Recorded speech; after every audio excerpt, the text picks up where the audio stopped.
Assalamualaikum warahmatullahi wabarakatuh.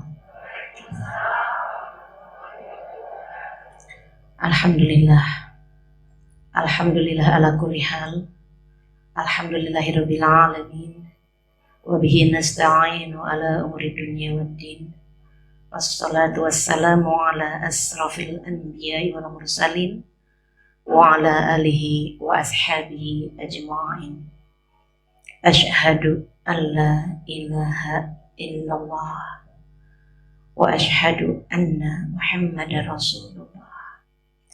Allahumma salli ala Sayyidina Muhammadin wa ala ali Sayyidina Muhammad.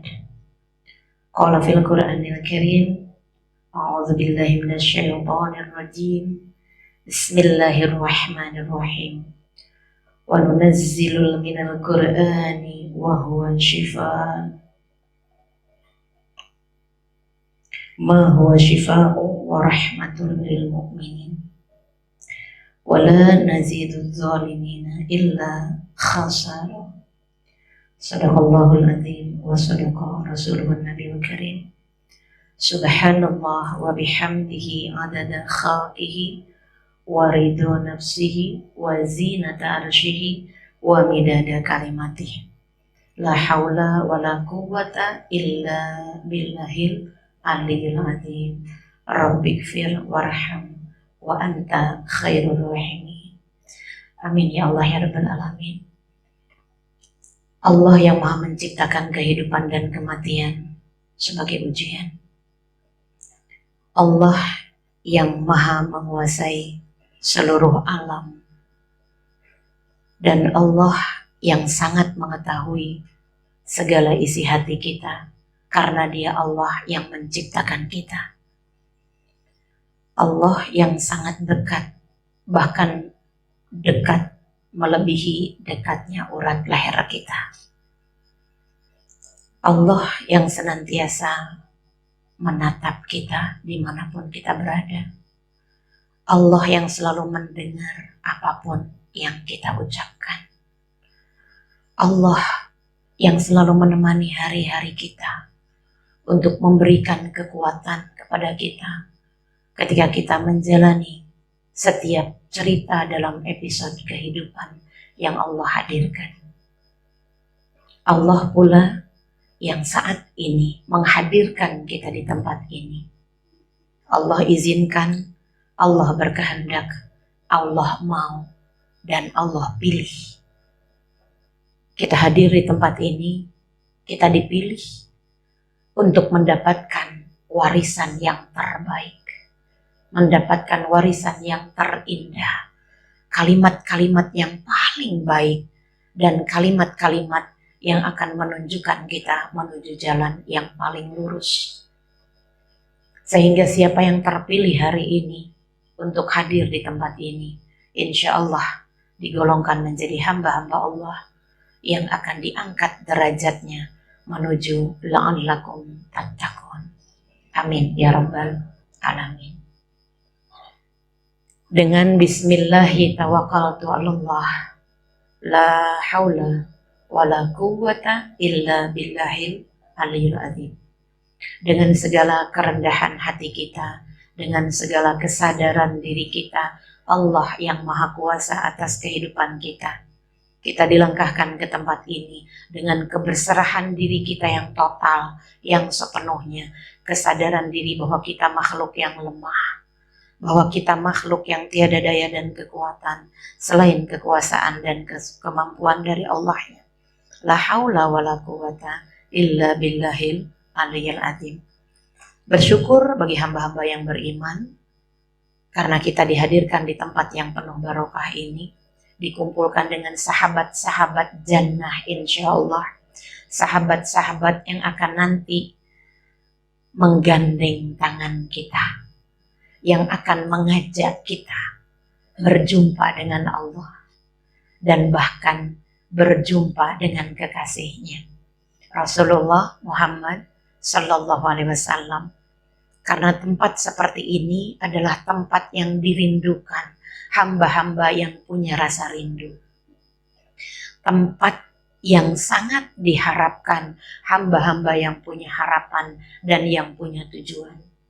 Satu, harapan kita ingin berjumpa dengan Allah dan kekasihnya bersama seluruh keluarganya, saudara-saudaranya, dan sahabat-sahabat jannahnya, sehingga dikumpulkan dalam surga, insya Allah. Amin ya rabbal alamin. Saya ucapkan terima kasih sudah pasti kepada Allah yang memilih saya hari ini untuk diperjumpakan dengan hamba-hamba Allah yang soleh, hamba-hamba Allah yang insya Allah tunduk hatinya dan yang selalu siap diatur sama Allah.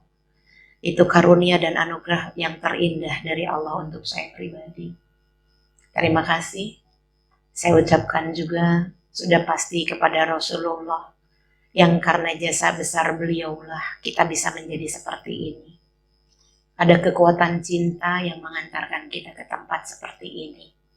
Kekuatan cinta dari seorang manusia yang cintanya tidak pernah terputus, yang cintanya tidak pernah berhenti.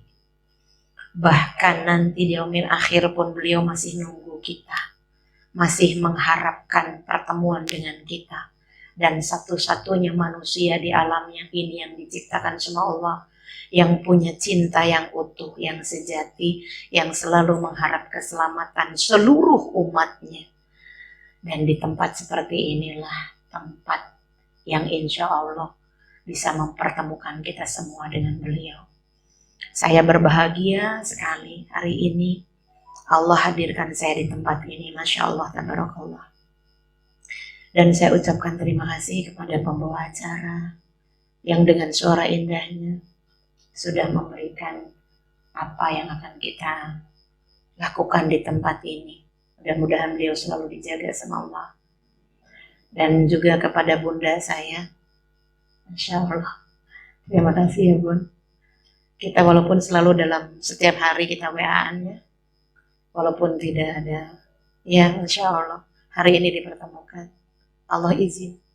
Semoga pertemuan ini tidak menjadi pertemuan yang sia-sia.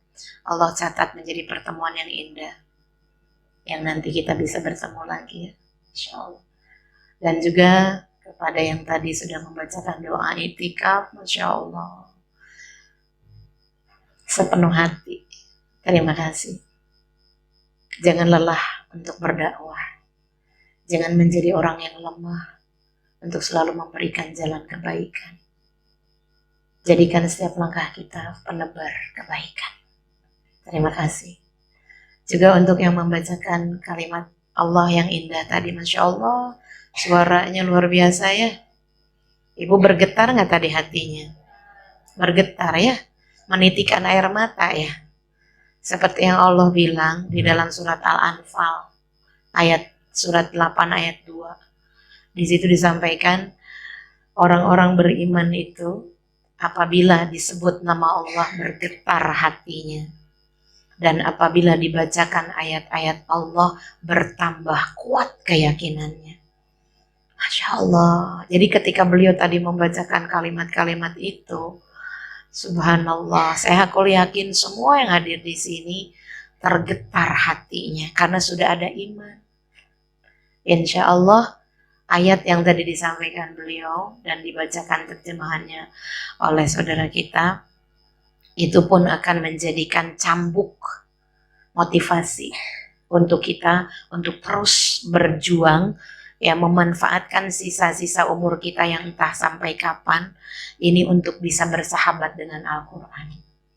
Bersahabatlah dengan Al-Quran dan Al-Quran itu akan menjadi sahabat kita yang akan nanti mempertemukan kita dengan Allah dan Rasulullah.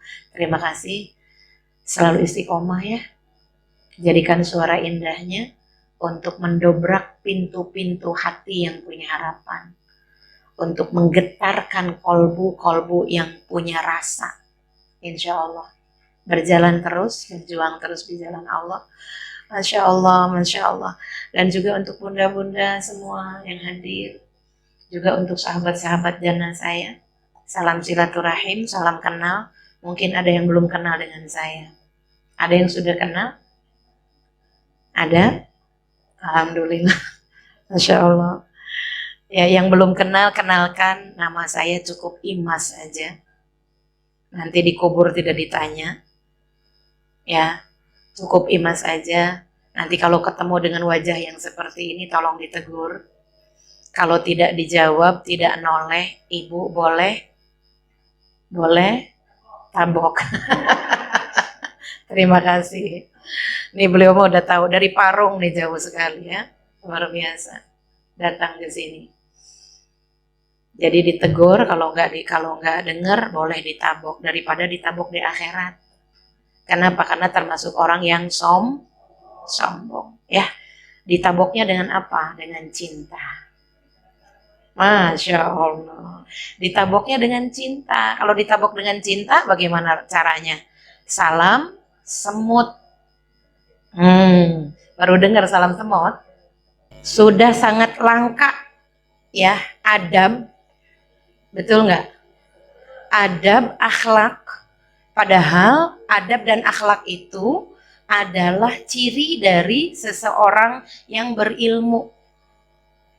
Kalau orang berilmu itu insya Allah beriman. Ya, jadi orang yang berilmu tinggi itu harus punya adab yang lebih tinggi. Ada orang yang punya ilmu tapi tidak beradab, berarti ilmunya tidak mampu menjadikan pribadi yang berakhlakul karimah. Nah itu maknanya ya. Jadi mulai sekarang Bunda ketemu dimanapun dengan siapapun, jangan sama yang kenal saja, yang tidak kenal juga selalu ucapkan salam. Saya sering sekali nguji soalnya ya, saya itu orangnya senang jalan Bun. Jadi kalau kemana-mana kadang saya iseng naik angkot. Ketika masuk angkot saya ucapkan Assalamualaikum. Tidak ada yang jawab, Alhamdulillah. Kasihan ya. Kenapa? Karena nggak kenal. Bahkan di dalam angkot ibu-ibu langsung dekep apa tasnya. Kenapa? Takut dihipnotis. Ini yang terjadi di Indonesia ya. Nah, saya mencoba mengamalkan ini, mensyiarkan juga, berdakwah juga di dalam angkot. Kalau ada ibu-ibu yang kelihatannya ketakutan, saya bukan menjauh malah mendekat. Saya deketin, saya peluk Bun. Assalamualaikum Ibu. Tambah kenceng. Tambah ketakutan gitu ya. Masya Allah. Ini yang terjadi di Indonesia. Padahal Rasulullah sudah mengajarkan kepada kita, saya ingin setiap kajian itu yuk kita tingkatkan akhlak kita, merujuk kepada Rasulullah, semakin tahu ilmu kita harus semakin rendah hati. Itu ada di dalam Al-Quran Bunda. Surat apa? Nanti saya sampaikan ya. Surat kepo kayaknya nih. Surat apa ya? Kepo ya. Ya suratnya surat apa? Ada yang tahu nggak? Surat Furqan. Iya, surat 25. Ya, ayat 63. Nanti dicatat, didakwahin lagi ya. Kalau Bunda mau berdakwah lagi, nggak usah izin. Ini mah ilmu dari Allah. Saya mah cuman alatnya Allah. Ya, ada ketemu? Ya. Di situ barang siapa manusia yang dikasihi Allah, dia berjalan di muka bumi dengan rendah hati. Apabila ada orang-orang yang jahil, bukan jahil Bun. Bahasa Quran itu jahil. Jahil ini orang bodoh. Jahil dengan jahil itu beda. Ya, kalau Al-Quran itu jahilun, itu orang-orang yang bodoh. Orang yang bodoh menyapa mereka dengan kalimat menghinakan, tetap dijawab salam. Dijawab dengan baik, tuh kan? Jadi yang tadi saya contohkan di angkot, ibu-ibunya ketakutan, berarti dibalasnya tidak baik dong. Tapi tetap saya melakukan kebaikan, dipeluk, tambah takut lagi, ya, disapa lagi, ibu mau kemana? Terus aja sampai beliau lumer hatinya. Tapi untuk bisa lembut hati harus diawali dengan lembut hati juga dari kitanya, jangan gemes. Paham? Ada kalau orang menyapa dengan gemes kan beda ya Bun? Baik, itu nanti saya akan, ini nanti mungkin PR buat para ustadz, para guru yang ada di sini nanti ya. Saya mah sekarang mau menyampaikan materi yang indah tadi yang disampaikan sama pembawa acara kita yang cantik ini, Masya Allah, yaitu tentang Al-Quran, petunjuk jalan menuju keselamatan dan kemuliaan dunia wal akhirat. Masya Allah, ini judul keren banget, sangat keren. Saya suka dengan judul ini. Kenapa? Yang pertama, saya ingin menyampaikan dulu salah satu ayat di dalam Al-Quran. Pertama kali Allah menyampaikan ini di surat Al-Baqarah. Ya. Di awal Al-Quran saja Allah sudah bilang. Yang tadi yang disampaikan sama beliau itu surat apa? Al-Isra. Surat 17 ayat 9. Di ayat 9 itu Allah sampaikan Al-Quran itu adalah petunjuk menuju jalan yang paling lurus. Jadi kalau mau dapat petunjuk yang paling lurus, gak usah kemana-mana, buka Quran aja. Ya, nanti saya kasih rumusannya di belakang ya, terakhir. Nanti saya akan kasih rumusan cara bagaimana supaya Al-Quran ini benar-benar menjadi petunjuk. Ketika sedih, ketika gelisah, ketika ada masalah, ya, Bunda gak usah ngadu ke bestinya, gak usah. Nanti kalau ngadu ke besti, masalah 1 jadi 10. Betul? Sebelum ke besti, sok ngadu dulu sama yang punya hidup, sok ngadu dulu sama yang memberi masalah. Surat 2, ayatnya ayat 2 juga. Al-Baqarah.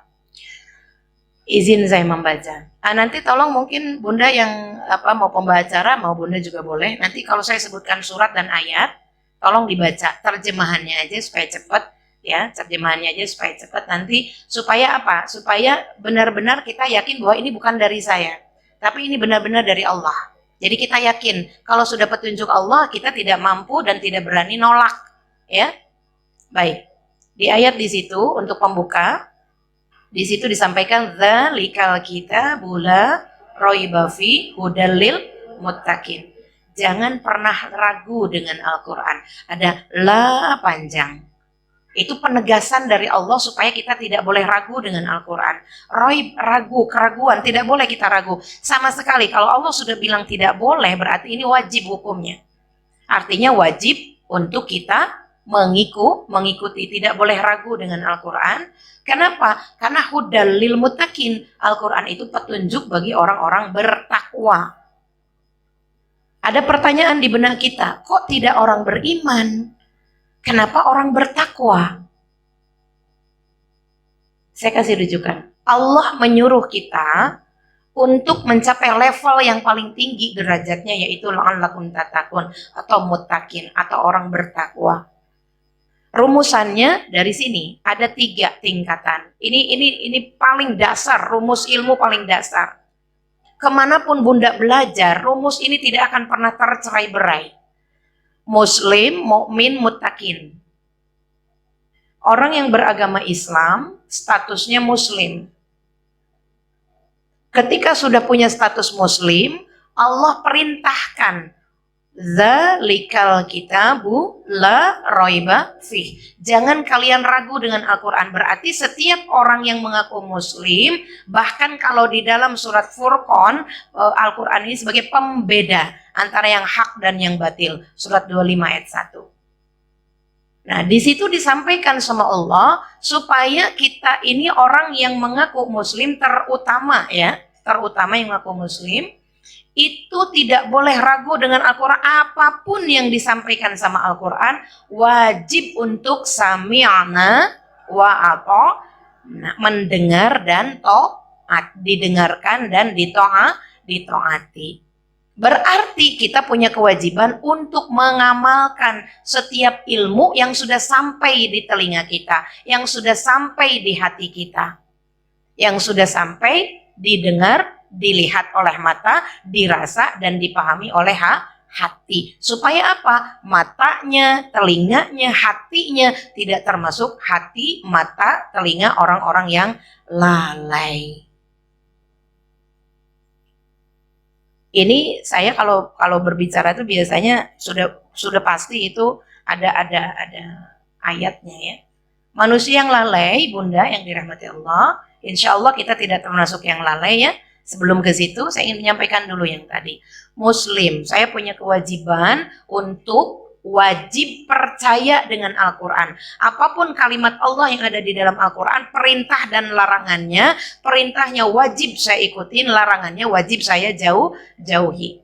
Jadi saya harus rela diatur sama Allah. Itu muslim. Muslim itu artinya manusia yang rela diatur sama Allah. Setelah saya mukmin, kenapa mukmin? Saya sudah beriman, saya yakin, saya mengikuti. Artinya itu. Muslim, mukmin, saya sudah mukmin. Ketika saya sudah mukmin, maka level yang paling tinggi adalah muttaqin. Orang bertakwa. Orang bertakwa ini dia mampu menjalankan keimanannya, keyakinannya kepada Allah sehingga akan membentuk pribadi yang muttaqin. Jadi mukmin itu lebih kepada hablum minallah, muttaqin lebih kepada hablum minannas. Dan level muttaqin inilah nanti yang akan membawa kita menuju surganya Allah. Paham sampai di situ? Saya pelan-pelan ya, saya pelan-pelan. Saya ingin supaya kajian ini bukan hanya mengaji, bukan hanya mengkaji, tapi sampai paham. Ya, kenapa? Karena ada rumusan. Untuk mendapatkan kebenaran dari Al-Quran, ibrah dari Al-Quran, itu ada 5 langkah. Untuk mendapatkan kebenaran dari Al-Quran. Pertama, iqra, baca. Kita saat ini sudah membaca. Baca itu bukan hanya di Quran, tapi baca dalam semua kehidupan. Apapun yang ibu lihat, apapun yang ibu dengar, semuanya harus dibaca. Dan jadikan setiap yang kita baca itu adalah pelajaran. Iqra, setelah dibaca, dikaji. Sekarang kita sedang mengkaji. Setelah dikaji, kita akan paham, dipahami. Kita jadi paham, oh ternyata surat sekian, ayat sekian, itu menyatakan tentang ini, paham. Setelah paham, Bunda yang dirahmati Allah, jangan dulu disiarkan, tapi amalkan. Yang keempat, amalkan. Sekali lagi, iqra, dibaca, dikaji, dipahami, diamalkan. Diamalkan dulu. Dipakai dulu ke diri kita. Supaya ilmunya menjadi ilmu yang barokah. Ya, dipakai dulu, dikerjakan dulu, ada action dulu. Setelah itu, kalau Bunda sudah merasakan kenikmatan beribadah, apapun itu bentuknya, baru disiarkan. Wajib hukumnya watal sobil haqq. Wajib kita semua ini harus berdakwah. Jadi yang berdakwah itu tidak tugas ustadz, kiai, ulama dan sebagainya. Ya, tugas pendakwah itu semua, termasuk Bunda semua. Berdakwah kepada dirinya sendiri, kepada keluarga, kepada lingkungan dan masyarakat. Dalam setiap langkah kita harus menjadi pendakwah. Kalau orang sudah levelnya, sudah tingkat pendakwah, insya Allah sudah tidak ada gibah. Insya Allah sudah tidak ada yang sia-sia atau mubah. Setiap langkahnya Masya Allah, ketemu dengan pohon, Alhamdulillah ya Allah mata saya masih bisa melihat, semoga pohon ini menjadi saksi, ya gitu. Jadi selalu ada kebaikan. Baik, sekali lagi, iqra, baca, dikaji, pahami, amalkan, baru disiarkan. Kenapa saya harus bicara begitu? Ini izin ada kue apa nih? Boleh? Contoh ya, bukan mau dimakan Bun. Ini apa namanya? Lapis yang hijau. Lapis ya. Nah, ini ceritanya. Saya dapat resep lapis ini di Google. Biasanya kan suka ke Mbah Google ya. Dapat resep lapis di Google. Saya ketemu sama Bunda. Bunda siapa namanya, Bun? Bunda Tuti ya? Oh, Bunda Titi. Saya tadi ingatnya Bunda Tuti. Karena saya banyak teman namanya Tuti. Bunda Titi, saya ketemu sama beliau. Saya bilang, Bun, saya dapat resep. Ini kayaknya enak. Kayaknya. Berarti saya belum pas. Kayaknya. Saya kasih resepnya sama beliau. Sampai di rumah, beliau kerjain resep tadi. Dibikin. Pas dibikin, lapisnya bantet. Alias keras. Telepon saya. Oh saja, itu tadi saya udah bikin tuh lapisnya. Kok bantet ya? Tanya ke saya, karena saya kasih resep, betul? Saya bilang, ya saya juga nggak tahu, orang saya belum bikin. Berkah nggak ilmunya? Belum berkah. Kenapa? Karena ilmu yang saya berikan belum mampu membuat sampai berhasil, sampai lapis itu enak, betul? Tapi ketika saya dapat resep dari Google, saya bikin dulu di rumah, sampai bilang suami saya, oh enak sekali, anak saya mantul ibu. Baru saya sampaikan, syiarkan, Bunda, ini ada resep. Sama Bunda dibikin. Bantet telepon saya, coba dikurangi telurnya. Tambah lagi, coba dikurangi tepung, sampai beliau bisa, sampai enak. Itu baru berhasil, namanya barokah. Jadi ilmu itu harus diamalkan dulu.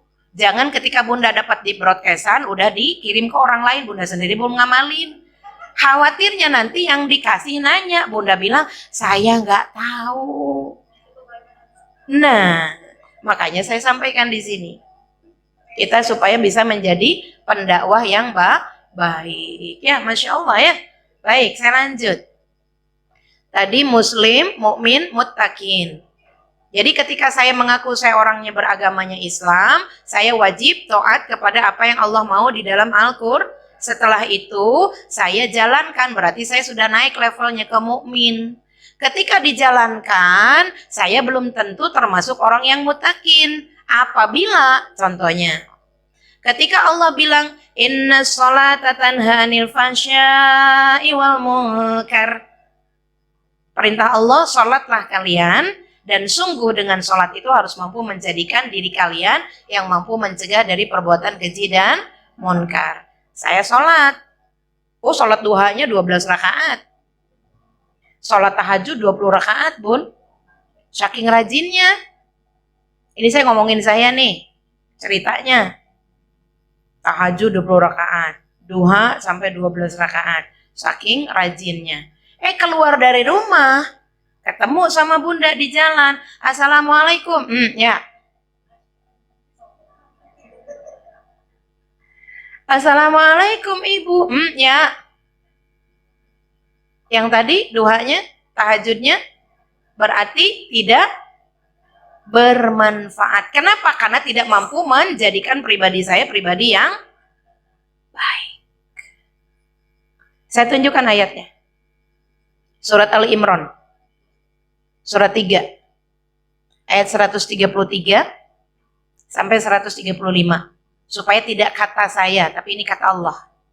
Ya, saya hanya menyampaikan. Jadi, sekali lagi, muslim, mukmin, muttaqin. Muslim belum tentu mukmin, mukmin belum tentu muttaqin sudah pasti mukmin, mukmin sudah pasti muslim. Artinya begitu. Berarti seorang yang mengaku beriman levelnya harus naik menjadi muttaqin, ya. Kepada sesamanya lebih baik. Ada yang zalim, maafin aja. Ada yang tidak baik, alhamdulillah. Ya. Ada yang menyapa dengan tidak baik, tetap alhamdulillah. Masya Allah, tersenyum aja. Kenapa? Karena kita salam bukan kepada beliau, tapi kepada yang punya beliau. Siapa? Allah Subhanahu wa Ta'ala. Kemanapun wajahmu menghadap, disitulah aku adanya. Insya Allah. Jadi orang yang mengaku beriman itu harus rendah hati, harus selalu tersenyum, ya, jangan ditekuk wajahnya, walaupun lagi sariawan, walaupun lagi tanggung bulan, ya, Masya Allah. Ya, surat Ali Imran surat 3 133 sampai 135. Izin Bunda Titi dibaca, silakan terjemahannya aja.